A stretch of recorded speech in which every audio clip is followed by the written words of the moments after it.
Why do we care about other people and not just ourselves?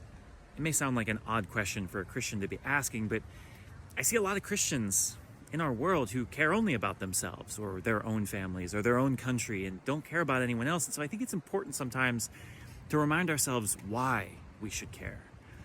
We can look at two reasons, I think. At first is that, well, that's what Jesus did. We call ourselves Christians because we follow what he did. He didn't go to the rich and the powerful. He didn't go to those who had everything and could repay him. He went to the weak, to the poor, to the sick, and even to the sinners. He went to the people precisely because they needed his help.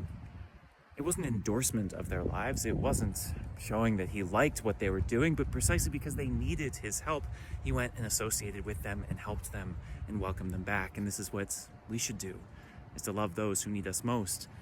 But I think there's something even deeper than that. And it's what we see in St. Paul's first letter to the Corinthians, which is that we belong to each other. We are the same body. And when one suffers, we suffer.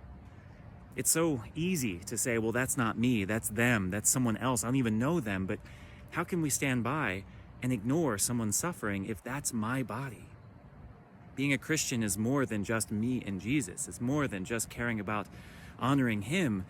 We honor him when we honor each other, when we recognize that we are in this together. We must also go to the sick, to the poor, to those who are outcasts, those who are sinners, and to show them love, not just for his sake, but for our sake. That's our brother or sister out there. I would invite you to look at those who are struggling in our world, those who are experiencing the most oppression or suffering, and to remind yourself that it's not other people, it's us.